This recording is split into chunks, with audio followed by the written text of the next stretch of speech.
What's up, you guys? So, a little behind the scenes action for you. Here with Pokey in his little hat.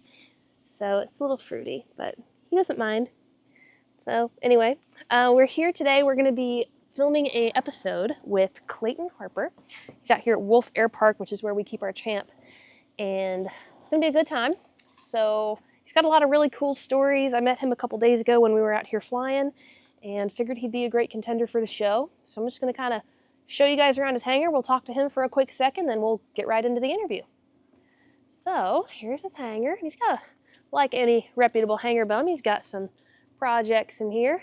How's it going, Clayton? Hey, doing fine. How are you, Emma? I'm doing good. Well, thank you so much for having us. Good to see you again. Yes, it's very good to see you. Well, I'm excited to get started today on our podcast. Well, it should be fun. Yeah, I think it will be. So, yeah.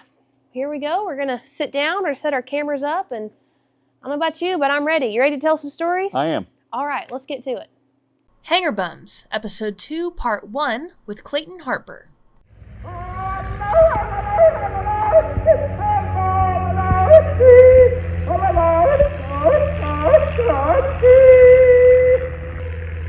go get 'em!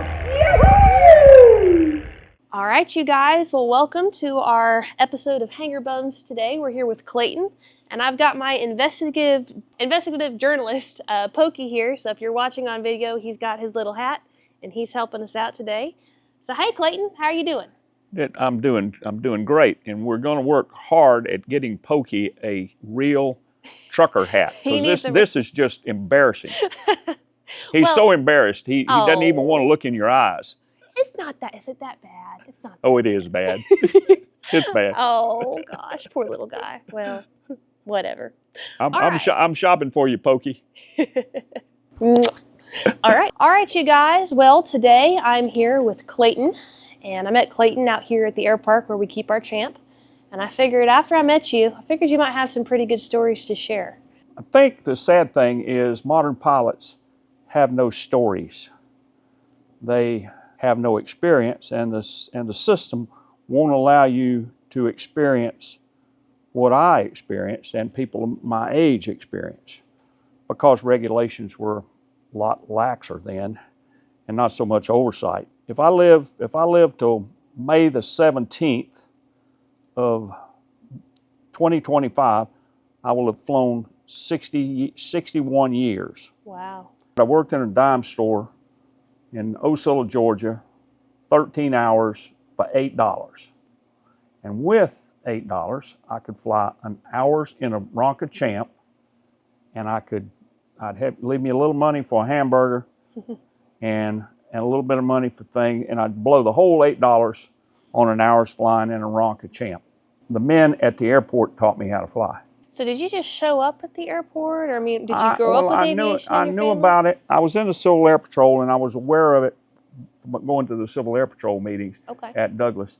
And so I went over and I saw the people, and I wound up going there and met some people, and so the men at the airport taught me how to fly. One of them was the Chevrolet dealer, Mr. Kibbe, ran the Chevrolet place. And then another one was Nathaniel Lease. He made the last stayed corsets. Grandmother's corsets. Like you wear around your waist. Yeah, except these were stayed. In the early days, they had whalebone in them. But these had little metal things, and the grandmothers would cinch themselves up, put themselves in these corsets. Looked uncomfortable. He made the last of them. Really? Yeah. So they still make those today, but I think they're made in China. Yeah. So they're not well, as nice they were quality. making them in Douglas, Georgia at the time. Wow. And Nat had done pretty well. He also patterned children's clothes, so other garment manufacturers would send him a design, and he would make the patterns for those, and he'd send them the templates for making the patterns. And then the other man, Sam Weir.